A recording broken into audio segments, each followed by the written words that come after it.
ID, the Future, a podcast about evolution and intelligent design. Welcome to ID the Future. I'm your host, Andrew McDiarmid. Today I'm speaking with philosopher Peter S. Williams about his recent book, An Informed Cosmos, Essays on Intelligent Design Theory. Based in Southampton, England, Williams is Assistant Professor in Communication and Worldviews at NLA University College at Gimlekollen in Norway. He speaks internationally on topics in philosophy, apologetics, and intelligent design. Peter, welcome to ID the Future. Thank you so much for having me. It's a delight to join a show that I've been listening to for years. Oh, excellent. Well, you've written several books throughout your career so far, and the latest happens to be just published by Wipf and Stock this year.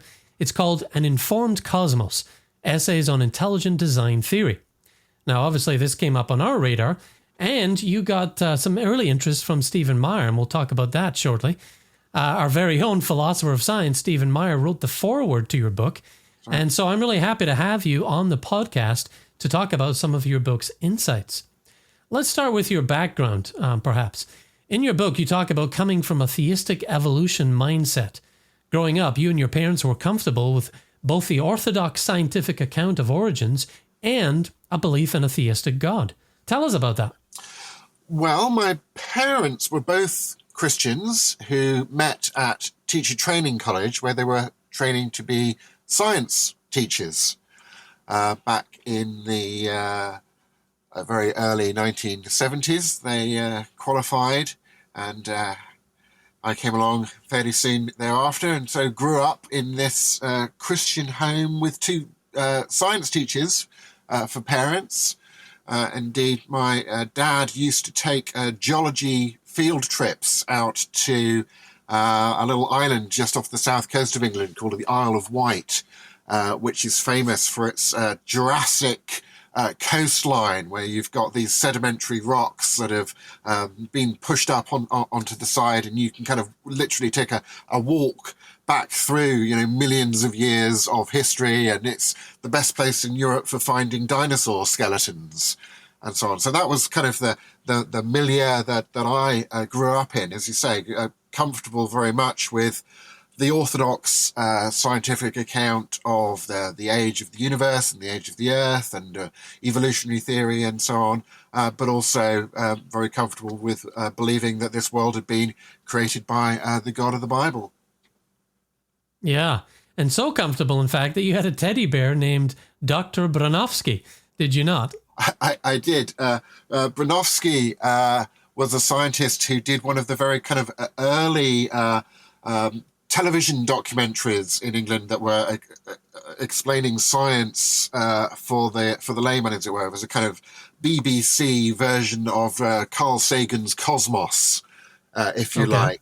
And Bronowski had this show that the BBC did, and then a book of that show that my parents had and still have to this day. And the book and the show were both called The Ascent of Man, and it kind of went through history from a kind of scientific viewpoint. And yeah, as a kid, I had a little teddy bear, red knitted teddy bear named after Dr. Bronowski.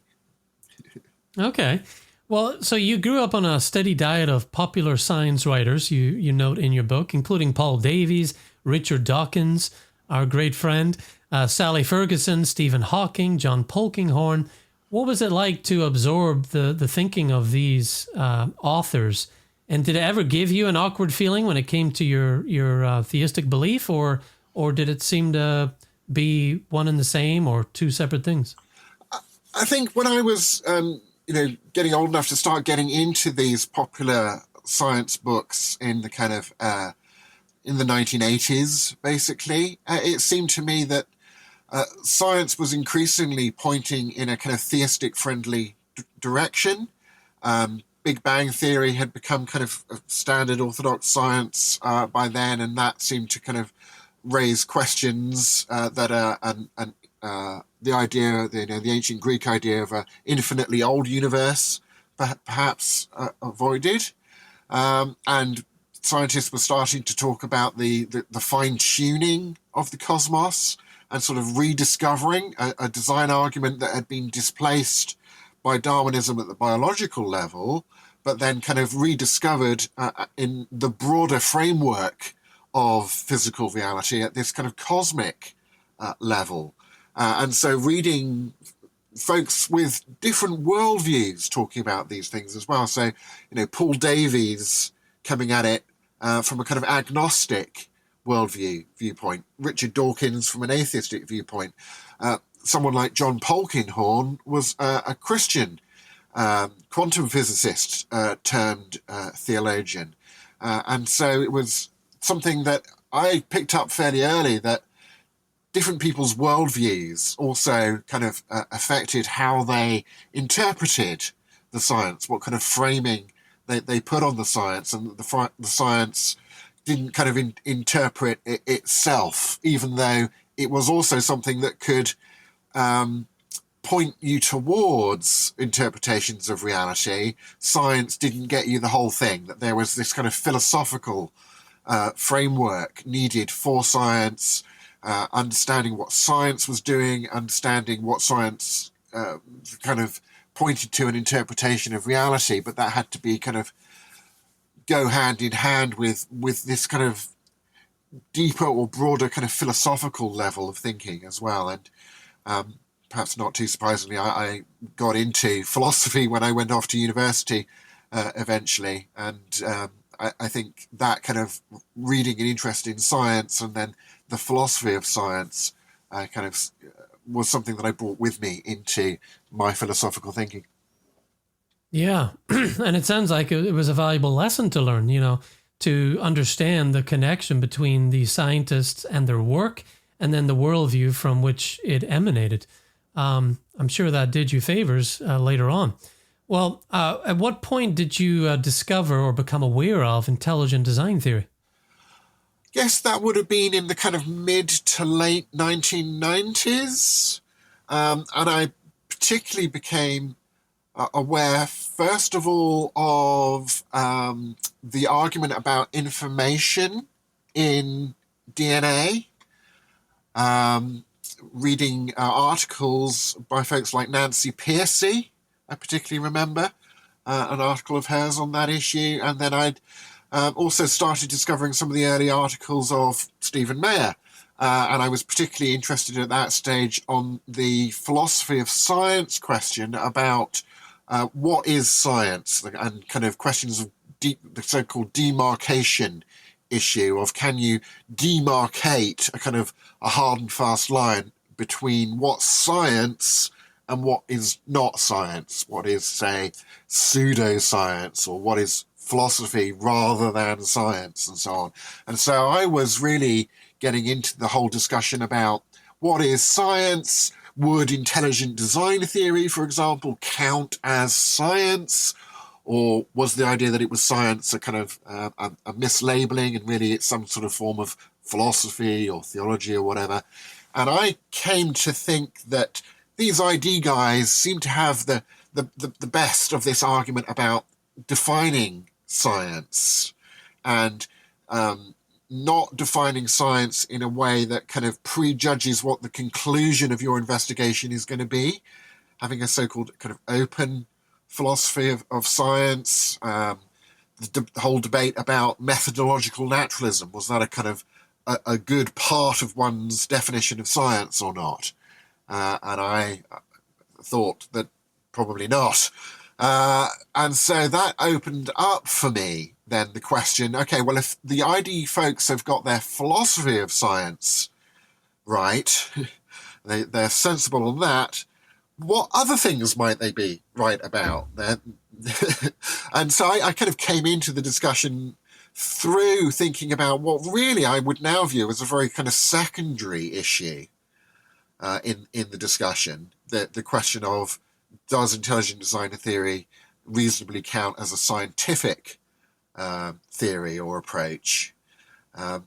Nowadays, I would say, actually, the real germane question is not how do you label this, what kind of discipline does this fall under, but is it true? Right? Well, I like how, as part of your argument that intelligent design is a scientific pursuit, you parse out the difference between intelligent design and intelligent design theory. You give a simple definition for ID, the science of detecting design. I like that. And you remind us how that method is already being used in several different sciences. Can you explain how you separate out these two and why that's important? Yeah, sure. So as you say, you've got the kind of science of how do we go about reasonably making inferences to design as the best explanation for some set of data that we have. And that's something that's done in lots of fields, lots of disciplines, including scientific disciplines. Indeed, one of the chapters of the book is basically a paper that I published some years ago in a philosophy journal looking at this question of how we go about making design inferences, looking at William Dembski's work on specified complexity.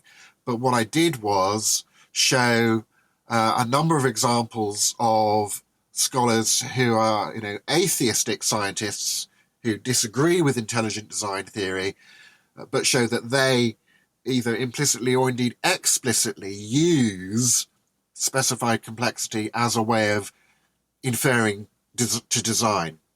And then also showing a number of theistic evolutionists who, of course, disagree with intelligent design theory, but showing that they use specified complexity as a way of ruling in design. So there seems to be this kind of general acceptance, either explicitly or at least implicitly, that that's a good way of going about detecting design, and it's applied in all sorts of different scientific fields, from forensic science or archaeology or forensic engineering or cryptology or the search for extraterrestrial intelligence, and so on. And so there's actually kind of a common ground there.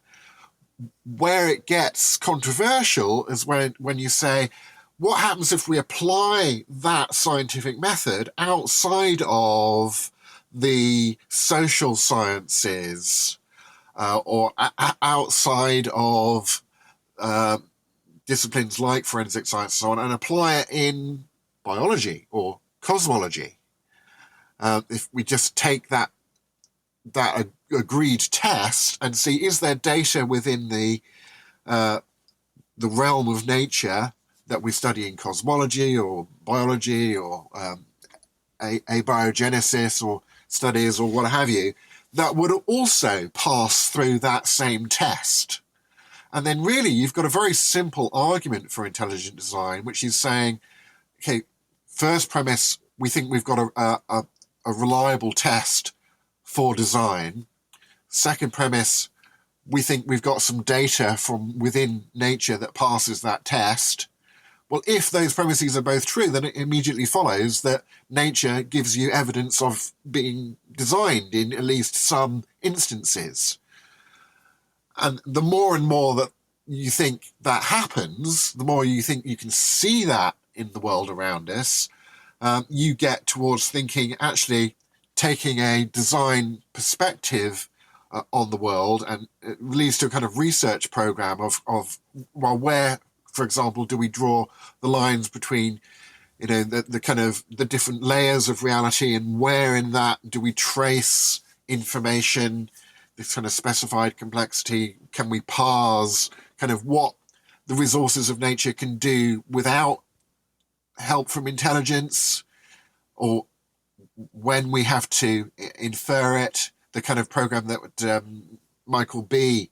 talks about in trying to draw what he calls, the edge of evolution, and saying, okay, maybe you might think that we have this kind of basic framework that the fine-tuning of the cosmos points to of design, but within that framework, there are things that obviously, processes that follow their own laws that we can describe scientifically and so on.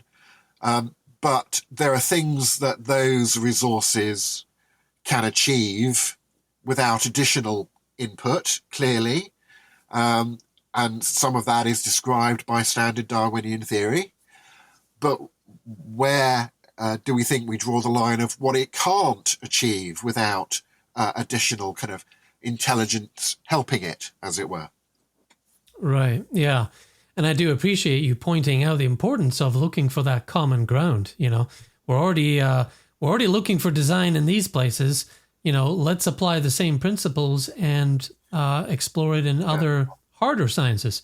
Something that many are reluctant to do, but I think that's changing. That reluctance comes from philosophical assumptions that basically say, no, you're not allowed to do that.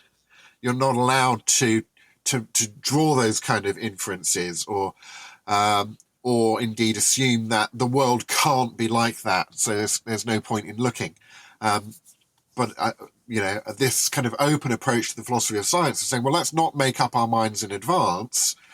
That's something that the young Earth creationist position might be accused of doing. It starts with a particular reading of particular scriptures, and then takes that as a kind of pair of glasses to go and look at the world, just as much as a kind of hardline, philosophically Darwinian approach to nature says, that nature must be able to do all of its own creating. So there's no point in talking about design. But actually, if you think you've got some good tools for inferring design from data, and you just say, well, maybe there's design out there to be detected, maybe not. How should we find out? Why don't we actually go and look at the evidence? Right? That seems to be the more, I would say, kind of scientific approach to the issue. Yeah, of course. Well, your book introduced me to philosopher Mary Midgley. I had not read any of her work before. One of the quotes you include stood out to me. She says, this whole reductive program, this mindless materialism, this belief in something called matter as the answer to all questions, is not really science at all. It is, and always has been, just an image, a myth, a vision, an enormous act of faith. And I thought that was beautifully put. In your book, you share quote after quote from materialist thinkers owning up to this very idea. Even Darwin, you point out, made the assumption that natural selection was limitless in its possibility. He says, what limit can be put to this power, acting during long ages, favoring the good and rejecting the bad? I can see no limit to this power. Where did he go wrong with his assumptions? Well, there in that quote, Darwin shifts from saying he saw no limit to what his evolution by natural selection could accomplish, to saying that we should assume that there was no limit. That's the kind of shift that he makes. And then he tries to put the burden of proof on the person who doubts his theory, when actually what his theory there is based on is technically an argument from ignorance. It's saying, I don't see any reason why this isn't the case, that evolution can explain everything, and then jumps to the conclusion that, well, therefore we should assume that it does, and the burden of proof is now on the person who wants to say, no, there are things that it can't do. When actually, of course, his whole theory is framed as well as taking on the idea that things need design to explain them. And he says, no, evolution is, by natural selection is a better explanation of things than design. Well, how do we know that? Well, he describes the theory and then says, and I can't see any barrier to that process explaining everything. Well, okay, but if you go from I don't see to let's assume that it is the case, that's an argument from ignorance, right? It's what another way of putting it would be what some philosophers call a no-seeum inference. I don't see it, therefore it's not there. And those are very dangerous, because if you look in your bathroom and you say, well, I don't see an elephant in here, so there probably isn't one. Okay, then you're probably on quite safe ground. But if you look in your bathroom and you say, I don't see any germs in here, then you're not on particularly safe ground, right? So this is the difficulty with no-seeum inferences. I can't see anything preventing it. Well, how much does Darwin at this stage, when he's writing this, right, how much does he know about what's got to be explained?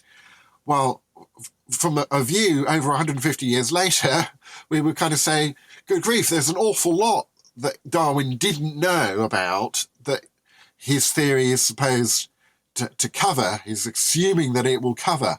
But actually, the more and more that scientists have learned about the huge, amazing, integrated complexity of living systems, the less and less plausible that argument from ignorance, that no-seeum leap that Darwin makes appears to be. Yeah, I would say the same thing. Well, Dr. Stephen Meyer, as we said, wrote the foreword to your book, calling it as informed as it is timely. And what I really think works about your book is that it's this collection of essays you're giving readers that shows a nice informed overview of the contemporary case for intelligent design. So it is a good place to start if you're just a beginner or you're not convinced by certain arguments you've seen thus far. And even someone like me, I've been working with the ID community for 12 years now. And even I was reminded anew of different things that certain people had said. And when you bring it all together, it really shows you where you're headed and where you've come from in a good way. How long did it take you to compile this book? And what do you hope readers will get out of it?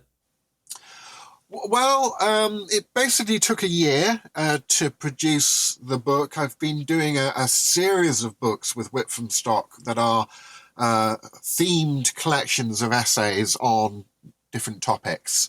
And this is the third book in the series. I did one called Apologetics in 3D, essays on apologetics and spirituality. I did one on arguments for God called A Universe from Someone, kind of riffing off Lawrence Krauss's book title there, but A Universe from Someone, essays on natural theology. And then this one is an informed cosmos, essays on intelligent design theory. I'm currently working on the fourth and last book in that series, which will be a collection of essays on issues around the historical Jesus. But I think it's nice to kind of lay that out because, I've got a book on natural theology and I've got a book on intelligent design theory, and that's making it very clear, as I also make it clear in the book, that those are different subjects. Intelligent design theory may be of interest to natural theology, just as other scientific theories might be, like Big Bang cosmology, or, plenty of people are happy to talk about the fine-tuning of the universe as something that is discussed in natural theology. But they are, I think, distinct things. And we earlier laid out the kind of premise conclusion of the core argument for ID. And the conclusion that you got to was there are things in nature that reliably signal intelligent design or allow us to infer to intelligence as the best explanation of them. But if you want to move from that conclusion to saying anything that natural theology would find interesting, and anything that starts pointing you closer towards theism or saying, God is part of that explanation, well, you need another premise in order to kind of bridge that gap. There's clearly a logical gap there that you need a bridging premise along the lines of, a theistic worldview would be the best explanation of this intelligence that we have spotted at work in nature. And that, of course, will be a contested premise.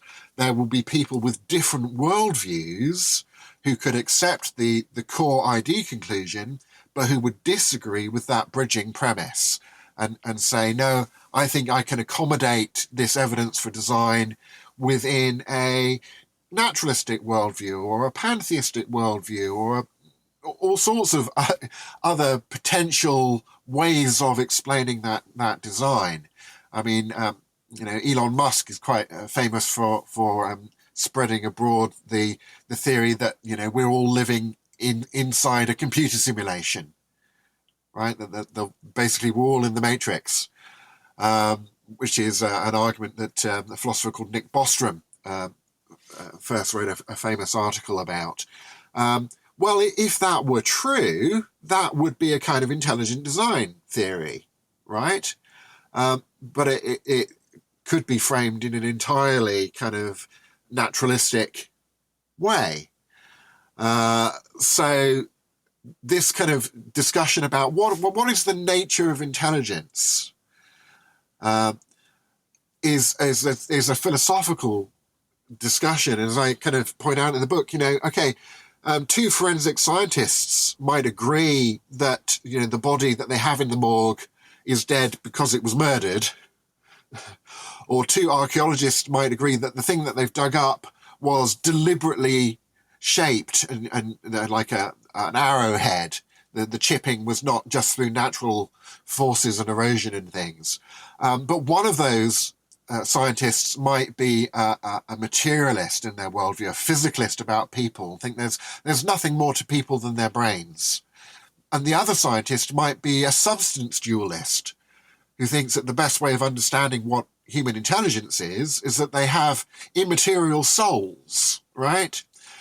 But they don't have to solve that philosophical debate between them to allow them to agree that, yes, this was a murder, or yes, this was deliberately chipped to make an arrowhead.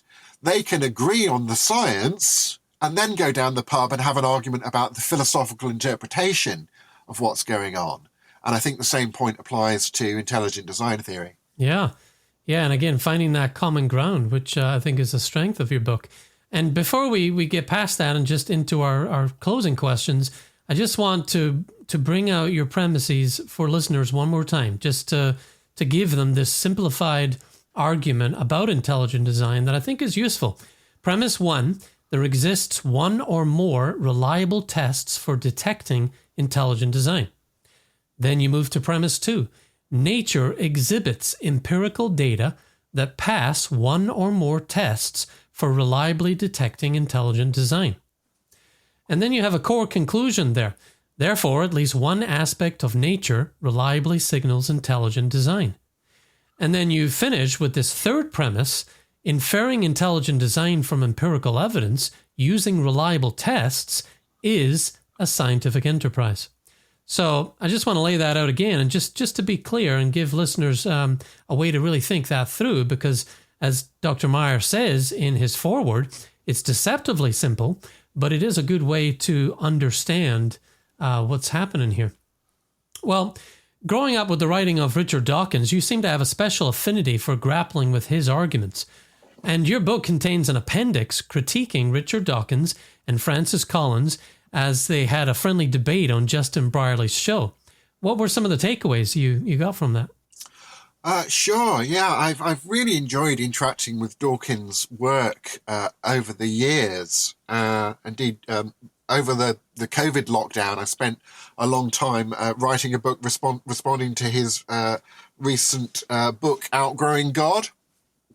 And I wrote this book in a dialogue form between characters in a student reading group who are reading through his book. And that book actually has 2 chapters that really interact with Dawkins on the intelligent design issue as well. So I really find it fun to interact with Dawkins on this. Sometimes I really like the way that he kind of framed things. Some things I agree with him about. For example, Dawkins would agree that intelligent design is a scientific theory. He just thinks that it's a false scientific theory, right? But he would agree with that premise 3. He's said some complimentary things about the first premise, about specified complexity being a reasonable criteria. He just has kind of philosophical objections to design as the kind of bigger interpretation of nature at large. But yeah, in that discussion, Dawkins, he says, for example, that the question about where the laws of physics that allow life come from, the kind of fine-tuning question, is a profound question that he says is getting close to a good argument. If there were an argument that would, give him some doubts about his atheism, then that would be the kind of argument that he's kind of impressed by at that cosmological level. He's prepared to kind of entertain that more than he is at the biological level. As I say, Dawkins has this kind of philosophical objections, really, to inferring design. And he notoriously, he complains that this inference is to an additional complex entity that requires further explanation. Well, okay, even if that were the case, if you find, the first astronauts who land on Mars to set up the Mars base there, and they stub their toe against some pottery lying there in the Martian sands, and they go, well, obviously, we haven't been here before. This is obviously a pot. It's obviously the result of intelligence. You can't just say, oh, well, that's just to infer to an additional complex entity. You can't do that. No, that opens up a whole interesting research program, right, about that. But when it comes to the larger kind of philosophical framing, he kind of misses the idea that God, if there is one, kind of wouldn't necessarily be in the same kind of category of contingent designers who are complex in the sense that they are composed of a number of different contingent parts arranged together in a certain way, in an unlikely way, right? Things that have that kind of specified complexity, you have to infer design from. And then you can ask, well, who is the designer and so on. And Dawkins has the idea that, well, eventually you need to have a kind of simple explanation. You can't just keep an infinite regress of designers. Some people might be happy with that. I would agree with Dawkins that I'm not comfortable with invoking an infinite regress. But his objection to the philosophical interpretation of saying, well, maybe there's an intelligent designer who is not something that exhibits specified complexity. It is not contingent. Hey, that's beginning to sound a bit like people have always said God is, like a necessarily existent creator of the universe, right? An uncreated creator who's not a complex arrangement of parts, because God's not a physical object and not contingent and so on. And kind of Dawkins kind of can't quite grasp that idea and treats God as if God were to exist, he would have to be exactly the same kind of contingent and complex object as would require one to infer design of it. And that leads to an infinite regress, and that's no good. And so that's his objection. But actually, he misses that if there were a God, he'd be exactly the kind of, in the philosophical sense, simple entity that Dawkins says he wants arguments to go back to. And so I just kind of find it fascinating how Dawkins' own argument kind of points in the direction from kind of intelligent design premises in a direction that natural theology might find interesting, and then kind of swerves at the last moment there, because it doesn't quite get the philosophical distinction. He kind of doesn't get the idea that there might be an intelligence that isn't something that exhibits specified complexity, for the reason that there's no contingency in it. Yeah. Well, good old Richard Dawkins. In the intelligent design community, we love Mr. Dawkins. We appreciate his truthfulness, his honesty, his willingness to go right to the heart of the subject. And that's, as I said, Dr. Meyer has pointed out, he just has this uncanny way to frame the debate. So we really appreciate him. Well, you assemble a nice list of resources at the end of your book. Why did you decide to include that? And what do you include in it for those who haven't seen it yet? Well, I always include lots of resources. I love reading and researching widely for my books. I always have a lot of footnotes. I always have a big bibliography, but I always try and kind of separate out from just the kind of reference bibliography a recommended resources kind of list, and in various media as well. And I run a website that we'll mention later, I'm sure, that connects to things like I have a podcast, I have a YouTube channel, But the main thing that I do with my YouTube channel is to curate YouTube playlists on lots of different topics. And so I have lots of references in the books to YouTube playlists, and I usually arrange those playlists with short videos and longer videos as well. And then I will reference podcasts, my own, but other people, podcasts like your own as well, websites, online articles that can be found. I have a section of peer-reviewed intelligent design articles that are listed in the recommended resources in this book, and then books as well. So I try and give a kind of spread of media of different lengths and kind of different difficulties as well, kind of his introductory material, his kind of sort of medium level difficulty material, as it were, and here's the really kind of deep stuff if you really want to get into the kind of mathematical formalism and so on and so forth. Yeah, I noticed that, the way you break it down for various levels of those entering in, and really appreciate that. Well, I think it's time to close this episode, Peter, but you are certainly welcome to come back on ID the Future and share with us updates and more of your thoughts on intelligent design. We really appreciate your contribution. And like I said, you're welcome to come back. Thanks for your time. Thank you very much. It's been a pleasure. Well, you can learn more about Peter's work at his website, peterswilliams.com. That's peterswilliams.com. And there you can get more information about his book, An Informed Cosmos, and get a copy of your own. Peter, is the book available in digital or audiobook form? It's not available in audio, but it is available in digital form. So you can get it as an ebook or download it on your Kindle from Amazon. Okay, great. Well, Peter, again, thank you for your time. And as we sign off from across the ocean, you in England and me in the United States, I really appreciate your insight. Thank you. Well, for ID the Future, I'm Andrew McDiarmid. Thanks for listening. Visit us at idthefuture.com and intelligentdesign.org.